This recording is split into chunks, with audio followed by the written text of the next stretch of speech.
Well, good night and welcome back to Couples Talk. And as we're now about to begin, tonight's episode is a second part. We started this discussion last week, and it was based on an article by How to Practice Forgiveness in Marriage. It was done by a blog post. I just want to share it for those that might be joining us for the first time. So this was a blog post by Very Well Mind, and it's how to practice forgiveness in marriage. We've taken a lot of the points and suggestions that they've shared and given our own opinion, how we've seen this applicable, and we think they're just tools that we could use. We know forgiveness is something that is difficult in marriage. We have gone through that, and we've still experiencing how challenging it is to forgive in the right way. And we wanted to just go through this and share some of the information that just made sense for us. And so tonight, again, we're looking at please forgive me, or in other words, as if we go through the actual session, it's talking about how to ask for forgiveness and things like forgiveness in marriage, as well as when forgiveness is not enough. So those are the three main things we're going to touch on tonight. And Charlene, for you, when it comes to forgiveness, what do you think is one of the most challenging things you have experienced as it relates to forgiveness? In terms of me asking for forgiveness or me forgiving someone? Well, since we're talking about us asking for forgiveness, so in terms of you, where do you see this has become really a challenge in terms of asking for forgiveness? One of the challenge in terms of asking for forgiveness is actually having to admit that you committed some form of what should I call it, a crime, sin, offense to someone.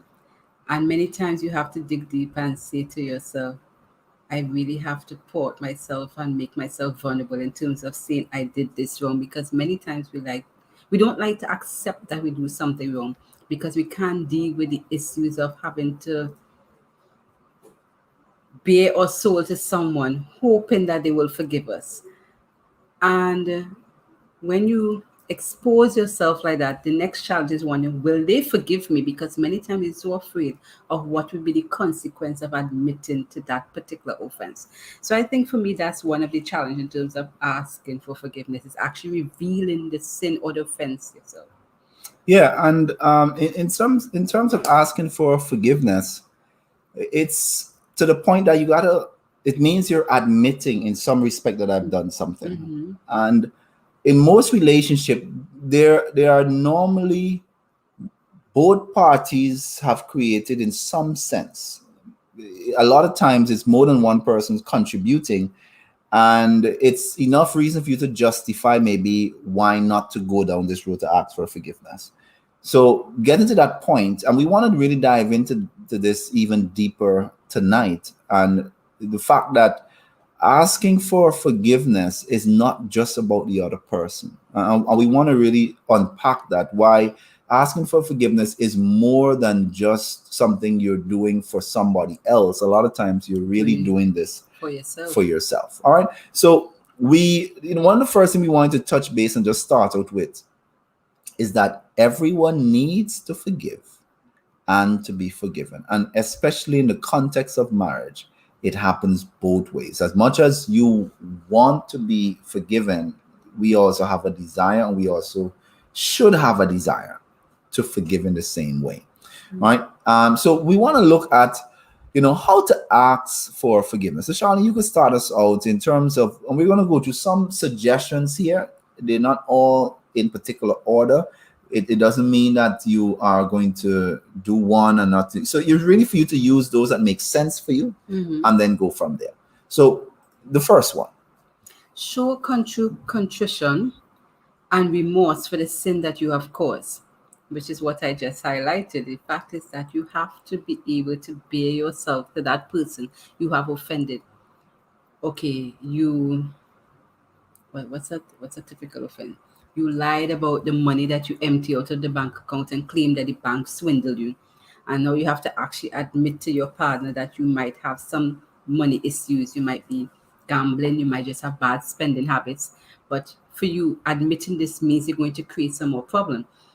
But sometimes the what we think the punishment might be sometimes are worse in our minds than what will actually be. And even if it is bad, what we need to gather and deal with the fact is that being open about this particular action is more about yourself, dealing with your issues, facing the actions and facing what you have done in order to heal from it. Because if you can't admit to this issue, you're not going to be able to get over it if you have a problem. So many times when you have admitted to this and you have shown remorse, it makes it easier for the person you have offended to want to be able to come to work with you. Because if you don't admit and then you're thinking, so why can't they understand? But you haven't been remorseful about it. So how can you expect them to work with you? I am an expert of the steps of how not to forgive, right? So I could tell you the other side of it. You know you've done something wrong. The person know you've done something wrong. You know the natural thing that the person want to hear is that you're sorry for it. So you set out to say what you think the person want to hear. So then you get that response when the person say, "Are you really sorry?" You're like, what do you mean? I'm saying I'm sorry. What more do you want? Right there and then, you've already shown you're only saying you're sorry because you think that's what the person wants to hear. And what I've come to realize is that, and I'm talking from a man and woman have a sixth sense. They could tell you're really not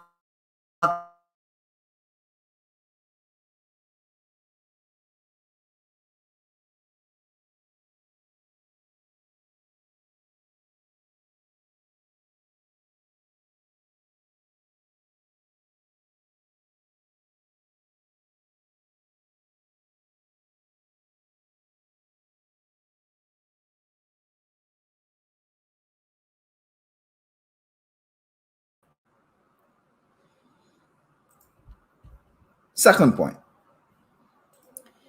Be willing to make a commitment to not hurt your partner again by repeating the hurtful behavior. No, this one here. Thanks, Kirby. Hi, good night, Kirby.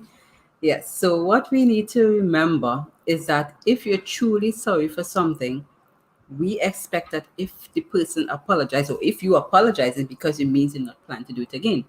Now, you can't do it again and say, well, I said I was sorry the first time, so why can't you forgive me a second time? Are you truly sorry? Are you willing to take the steps? You have to be willing to commit, because many times we think if we say sorry today, that means we can repeat the action tomorrow because I said sorry today. But that's not what it means. It means that you have to be willing to commit to not make the offense. Now, even if sometime later on, depends on the offense, it happens again, that's up to you and the spouse to decide. But if it is you're not truly committed to making a change and not to hurt the person, you have to decide if it is you're actually sorry and as if you want to apologize. Because don't waste both of your time apologizing for something you're not really sorry about. Yeah, and the only thing I'll add to this is a stage that takes place before you even use the words. Don't say things for the sake of saying it. There are times that you're better off being honest to the person and saying, I'm really angry right now. I know this is something that I have to deal with, but give me some time tonight. I just really need to process what has happened so that we could talk about this better tomorrow.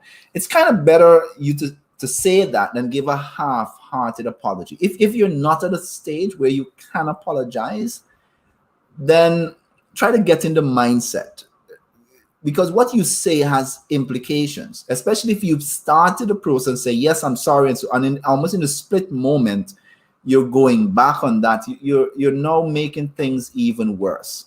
So recognizing that you have to commit not to repeat this or to hurt this person or so on, you might have to process why you did it in the first place.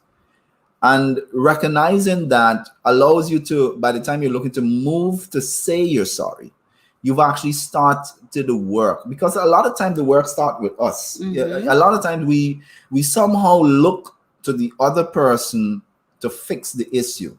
I did this because you responded to me in that way. That's the reason why I went out and spent the money and so forth. But the reality is about you. The only thing we could change in life It's ourselves. is ourselves. Mm-hmm. As much as what you do might impact how someone respond, it's still the control you have is on you. So you got to really take that time to make sure that you're ready to say, look, I'm sorry, I'm going to do what it needs to be done to get it, and then act on it. Be prepared to do the things that is necessary to be done. Yeah. Right. I'll go here. It says, accept the consequences of your action that created the hurt. Now, this is a tough one for, I would say, for me. You know, in everything that happens, there's normally something that we could use as an excuse. I was busy and so distracted, and you wasn't giving me attention, so that's the reason why I stayed out with the boys, and I'm going out and hang out with the boys. There's, if you dig deep enough, there's always an excuse for our actions. At some point, you have to get to the stage where you look within yourself and see, how did I contribute to this? Not that the other person might not have played a part. That other person, your spouse, your significant other, has to deal with that part. That is part of their journey. In most of our arguments, when I have gotten to the point where I have acknowledged where I contributed to what took place here, and I'm now dealing with that, a lot of time that sounds like, after I've gone through that, I would hear you say, I didn't respond the right way there. And I might not have expected you to ask my forgiveness for something that I might have caused.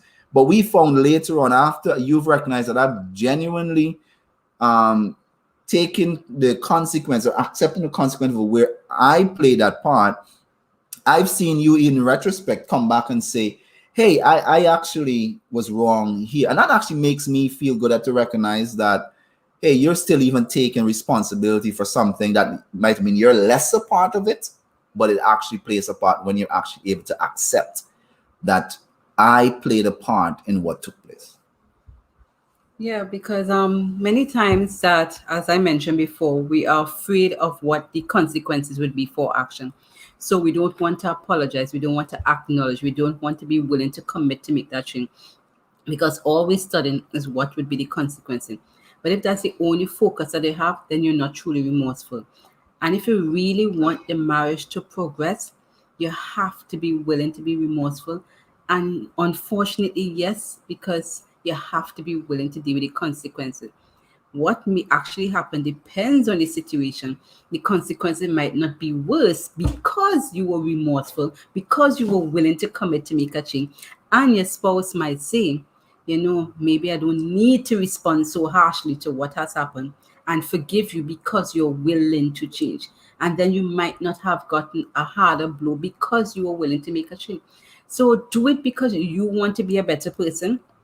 And in the end result is that it could actually benefit both persons, and the consequence may not be as harsh.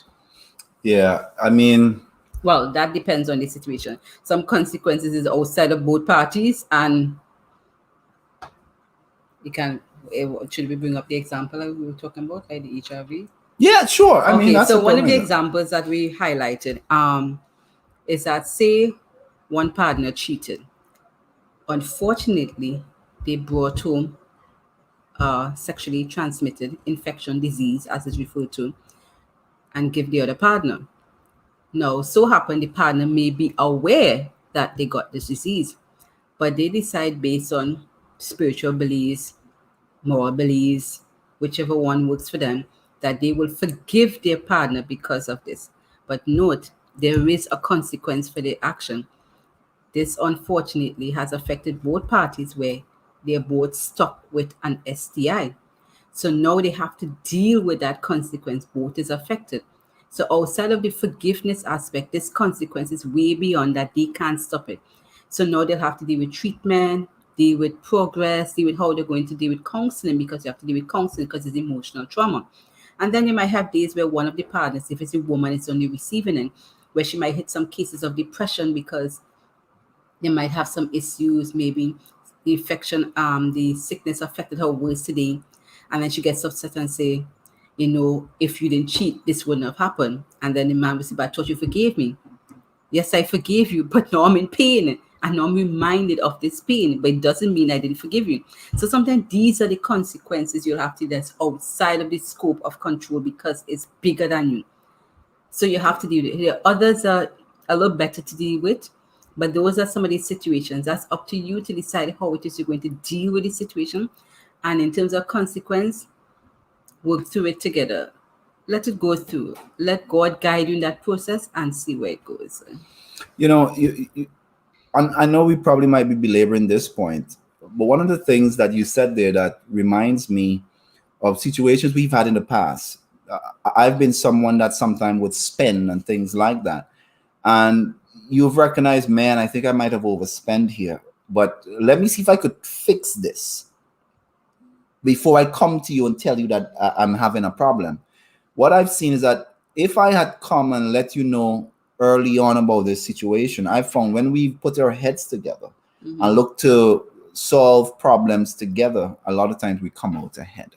All right. The other one is to be open to making amends. And by you looking at having an open mind and the fact that you have committed a wrong, you've asked for forgiveness. But a lot of times words might not be enough. Might not, it will not be enough. Exactly, right? You just imagine for a second that you got angry. It's a heated argument and you hit your spouse. And then you say, I'm sorry. Mm-hmm. But it's not the first time you've gotten angry and hit her. Uh-huh. But you're sorry. You are genuinely sorry. But that might not be enough. You may really have a problem. And you may need to have an open mind that, you know what? I might need to get some help. Yeah. But again, the genuineness of your sorry don't dictate if you might still need to do some other things. A lot of time we think if we feel genuine about the sorry that I'm saying, that should be enough. The other person can't feel your feelings. The only thing that they could and they assess, can't judge your words. Yeah, they could only assess a pattern of actions. The pattern that is created is what they could only go by. So if you say I'm sorry, but yet still your actions or your pattern, what they're seeing is someone that says they're sorry, but their action says something else, you can't really hold that against them, that even though that they may forgive you, but it don't remove the action that are there, and it doesn't make you blameless for the fact that they might have to work through this. Yeah. I think you did a good job there. Make a heartfelt and verbal apology. This includes a plan of action to make things right. So this is in addition to what Joshua just said. So, you come to your spouse, you either empty the bank account, oh boy, or you commit adultery, oh boy, or you beat the person, oh boy, or you're a chronic liar, oh boy. And then now you have to decide, I want to make a change. I am coming to them. I need to make this apology because I need to move forward. Now, after you make this apology, what do you do next? Okay, so you apologize. So what's the next step? How is it your other partner, your spouse knows that you are truly sorry for what has happened? Now you need to decide, okay, I am sorry. I need to have a plan of action. I need to decide what it is I'm going to do next to decide how it is we're going to move forward, because you have to be honest and genuine with yourself. Saying you're sorry is not enough because you have broken their trust. They need to see or to see that you are willing to make some changes. Whether it is that you need to be open about your spending habits, so you need to give them access to certain things. Maybe they need to hold on to your bank card because you might have be a chronic spender. So you might have to work through it either through counseling or different pattern. But in terms of the adultery, it is you need to cut off communication with certain people because you need to prove to them that you are willing to make this change. You have to be open about it, open about communicating what you're doing, who you're speaking with. Unfortunately, because you've placed yourself in that position, you have to be open and vulnerable in letting them know who are the people you're communicating with. I mean, you've placed yourself in that situation. Then we talked about the beating. Now, some persons might have a history of beating. It might be one of those um, generational curse. I'll use that particular word where your father used to beat your mother. So now you've seen that pattern, you've developed it. So you're beating your wife. And now you need to realize I have a problem and I need to change that pattern because not because my father, or my uncle, or my grandfather did it. I need to change. And how do I change it? Not by saying I'm sorry alone, but I have to work through this. I have to dig deep, go to counseling, find different patterns, maybe a voices in crowds, whatever it is might be causing this trigger and work through it because this is not a problem of the wife, even though she will have to seek counsel for the pain. But this is a problem you have to work through. What was the other one I mentioned? It's quite a bit. Oh yes, the chronic lying. Yes, chronic lying. There's some persons are chronic liars. They lie about everything. That um I kind of stumped with that one there, but you may need to seek counseling for that because you need to understand why it is you're always lying.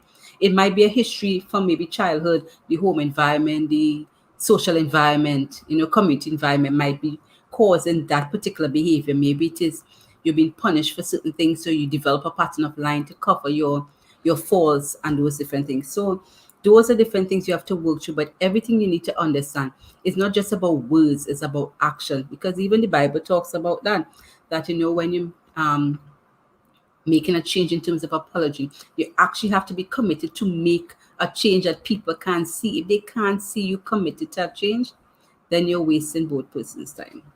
All right. And one of the last thing we will mention in this area is be patient with your partner. Being able to forgive you often takes time. Don't dismiss your spouse's feelings of betrayal by telling them to get over it. Get over it. Yeah, and I don't know. I know I've struggled with this.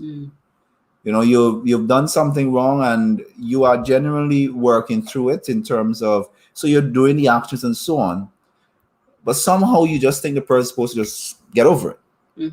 And you are now almost becoming angry with the person because they're taking too long they're taking too long. So all of a sudden you now become the victim because they're taking too long. Yeah, because I'm sorry, why can't you accept that and move on? Yeah. Not realizing they too have to work through the pain and the hurt because his trust has been broken. And they have to really feel comfortable now knowing that this is not an act. This is not short term, that you're really serious about the changes and the commitment that you're making. No, this is going to take both of you working together. You need to just do your part because you being a good person is not dependent on them, because whether you separate or stay together, are you going to change and not be good anymore because they no longer want to be with you? So you have to be committed to showing this change, acting differently, pursuing your spouse, doing something committed to making this work. And the person will eventually see that you're really serious and they will be able to get over the hurt because healing takes time. It's not immediate. I was reading a devotion some months ago, and it said if we would demand more of the Lord than we demand of our spouse, we will both be happier. There are times that we put some unnecessary pressure on our spouse to fill a need that no person can fill. Sometimes only God could fill that. So a lot of times when we are expecting our spouse to respond a certain way, it's really unfair. And a lot of times it's a reflection that something is wrong with us. I think when we get to that stage that we're so expecting someone to react a certain way, to perform a certain act, to treat me a certain way, it's an inclination that I am not feeling fulfilled. I am not at a place in my life where I feel I don't necessarily need you to compliment me, but I have a desire to please you. I have a desire to be a better person not because that's what I think you want, but I know that's the right thing to do. And when you get to that point, your reaction is not, or the actions that you make is not depending on the other person. That's really when you've gotten to a place, especially where you've gotten to a close relationship with God, where you know that I am valuable, I am important, I have done wrong here, and I could accept that these are the things that I'm struggling with, but I have confidence that God is going to get me through this and work with me through there. So even though I recognize that my wife is still hurting for what I've done, I could continue doing the healing that I'm going through. I could continue being patient with her, recognizing that she also have her burdens to bear. A lot of times we think too highly of ourselves, and what that person is going through sometimes is more than you. Yes, you might have played a part, but it could be that along with other trials that she's going through that you're now thinking, oh, it's all about you. It's not sometimes all about you. And that's the point something we have to remember. There are times that a person might not even be thinking about you, but you're over there thinking, oh, she's thinking about that and so forth. But no. So sometimes you have to give people the space to work through even what they are going through. Sometimes we're going through life and we're saying that, we haven't accomplished the things we want to accomplish. And what you've done is only contributed to all the other things that each of us go through from a day-to-day basis. So it's a lot about being patient with the person, but I still want to get back to the fact a lot of it, if we focus on the things that we need to do and get to a place with God to help us to get there, you would be amazed of that you would be a better person for someone to be around, that even forgiving you becomes easier because they could genuinely see that you're working to get back to that path with them. All right. So there's a few other things we want to do before we close off tonight. And again, if you have any questions, any comments, please remember to leave your comments in the comment section, or if you want to just contribute something. So a lot of these, we know forgiveness is something that happens in every relationship, but we want to zone in specifically in marriage. When it comes to forgiveness in marriage, here's a quote that was taken, and it was taken from a book that studied marriage and forgiveness. It's actually a study that took place. But go ahead, Charlie. No healthy relationship, especially a marriage, can be sustained over a long period of time without forgiveness. But remember that forgiveness is an absolution. What is absolution? 'Cause that's a word. I heard it when I read it. What does that mean? It means writing off of your sin. There is some religious groups that believe that when you confess your sins, it can be written off completely, that there's no repercussion, it's totally wiped off, and the sin is no more. No, in terms of marriage, what we're trying to explain that even though you forgive the person, the actions are still there, and the consequence most likely is still there for that particular action. So it's not absolute, it's not written off. But what has happened is that you are deciding that you're not allowing this particular hurt or pain to affect you more than it should, that you're willing to move past it, not because it didn't affect you, but because you need to heal from it. So that is what it's referring to in terms of forgiveness. So it's not absolute, it doesn't write off everything doesn't become perfect again. But what happens is that through healing, both can become better. One of the things I've always said is that when there've been a someone has hurt someone in a marriage and a relationship, it's never really the same. A lot of times we attempt to get things back the way they were. Life is about change. We are never the same. However, we could get to a point where we could even use that tragedy to even bring us closer than we were before. But don't expect things to just get back to the way they were. Life is about change and recognizing that every action, it has a consequence. And that's why we have to be so intentional about our actions. That's why we got to be so careful about the words we speak. Sometimes you're angry and you say things that you don't mean, but the words have already been spoken. Once they come out of your mouth and you say it, you can't take it back. So, I have been one that when I'm getting angry, I realize that I prefer sometimes to step away, clear my thoughts, because once you allow that to manifest. Sometimes it's really hard to pull it back in and wheel it back in. But you cannot survive in your relationship match without forgiveness. It changes your intimacy. It's a burden on you that you just can't really get to that point with someone if you don't go through the work, the healing that it takes to forgive someone and truly forgive them. Because a lot of times we say the words, and I've done that. I've said I'm sorry, but deep down inside there's still some excuse, and maybe I wasn't as sorry as I know I needed to be, or I'm asking for your forgiveness, but I'm still thinking that, but you played a part in this, but I need to say this. It's a work that we need to do, and sometimes it's a journey, and we have to recognize that even that might take some time. And that's why the word patience is important that we mentioned earlier. One of the last point we want to touch on just before we close is that, as all we're saying, there are times that not even I am sorry is enough. And we got to touch it because it's real and we're dealing with the real world. When there is enough evidence that these major concerns are not going away, despite your effort to forgive, it may be time to think about separation. No, this one is a touchy one, especially for those who are Christians who might be saying, why are these people raising this issue? But there are persons who may be in a marriage where adultery is chronic, where the husband or the wife, whoever it is, might be continually going through this action that they are not willing to stop or maybe can't stop, and they're not willing to admit they have a problem. Now, if it is you can't, because this is a constant burden and an issue and damaging to both individuals, you may need to separate, maybe to deal with the issue, to deal with yourself, to find healing, find purpose.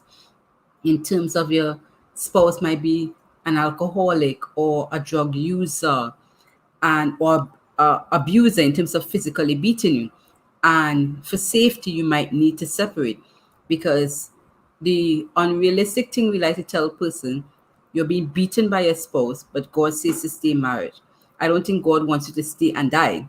He wants you to find peace and healing in a particular situation.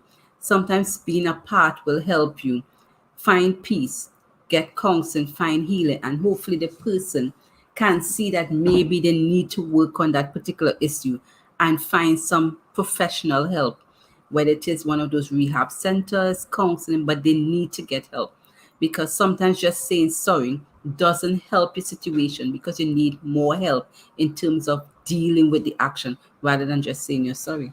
All right. And I'll put this one even from a male perspective, because as we get to sometimes when sorry is not even enough, we also want to caution persons that is on the outside looking into someone's marriage situation and forming judgment. We all have different threshold of things that we can bear, and for every person, that's their journey. We have no right to look into someone's relationship and tell them if they should stay or if they should leave, because you don't necessarily know what they have. That's a cross for them to bear, and you might be surprised that they might be praying through that situation and God could turn it around for them. It may not be their calling, but that's not your decision to make. And I want to, and especially from a man's perspective, because especially when it comes to betrayal, adultery, or so forth, men a lot of time take pride, ego more than anything else. A lot of times we would expect a woman to forgive us a situation of betrayal when it comes to adultery. But in our case, we don't think that, what will people think if they hear that this happened and I did nothing? All right. So sometimes you react out of what people thinking and what really you should be dealing with and what you could really accept. And I want to just draw one biblical example. The Bible places a situation of a gentleman by the call of Hosea. Hosea has a wife who was prostituted, not just once, not just twice, but numerous times. And God sent him out to get his wife, who was in prostitution, who was out a whoring, and to bring her back and to forgive her and to genuinely forgive her. That lesson was placed in the Bible there for a purpose, because men has ego problem when it's come to that. It's logically, most men don't even think that is a real scenario, that God can even expect that. But I think it's also a understanding of how we have treated God in the way, and how sometimes we go out and we do, and God still forgive us. And it's a lesson in us for forgiveness, and for us not to judge other persons that might have forgiven their spouse or other thing from an atrocity that you may not accept. But God's goal in all this, and our goal in all this, is our salvation. So it's sometimes even within a trying situation, God could use that situation to bring you closer to God. And at the end of the day, if your marriage fails and you gain your salvation, you have won. If your marriage is successful and you lost your salvation, you have still lost. So if you're going to simply stay and you are going against what God wants from you, because God brought marriage together, so normally he will create the situation where you could foster, because God wants you to be happy first, and most importantly, he also wants you to be saved. So I know we said a lot there, and we're going to close with this. It says, in situations where there are an extended period of abuse or betrayal, but it is no longer current, meaning this change starting to take place, forgiveness for the past hurt may take longer. But I want to say that is okay. Even if it takes longer, as long as there is a process of changing, we want to say that it is okay. Take your time, be patient. We believe at some stage you might need to seek the assistance of a professional licensed counselor. And we always want to try to put that in, that has a Christian background or have a Christian belief. But putting this in this order, we think is important, because these persons are able to use biblical reference, but also use really stages of healing that allows you to patiently get through this process. And sometimes it takes time. But we've said a lot. I mean, this is a huge topic. It's very big. We couldn't have touched everything, but we just hope that there is something that you gathered from these points in terms of please forgive, how to forgive. In every marriage, we all need forgiveness, and we should in the same way seek to give forgiveness. So if you have gained anything from this, please remember to like and subscribe to our YouTube channel, Vivid Resolutions, as well as to share the message, share it with someone else, and so that someone else could probably take some lesson from this that they could actually apply to themselves. Anything from you before we go out? Yeah, I just want to remind everyone that asking for forgiveness and forgiving your spouse is both a journey that you both must be willing to go through. And there's no shame in dealing with the situation. And whatever decision both of you make, that is both of you business. That's not general public. People will always have their opinion, but you both have to live with whatever decisions you make. As the old saying is, who in the kitchen feels the heat. So focus on that, focus on your healing. Don't worry what general public says. I know sometimes it hurts thinking what will people say if they know the pain I'm going through. Don't worry about that. But do know that you can always reach out to someone who is trusted, someone who you know you can value in terms of their opinions, someone who has valuable opinions to share. And of course, if it is your concern about that, as we reiterated before, we keep saying it, a licensed professional counselor, trained psychologist, someone who is in those areas, who can help you, who is also of a Christian background, so they can aid you in terms of the Christian and the biblical principle that you need to guide in terms of healing and helping your marriage. And as we mentioned, don't stay in an abusive situation just because you think you should, because life and death is important. But always remember that whatever decision you make, your salvation is most important. All right. So thank you. We hope that you gained something. We'll see you in next week's episode.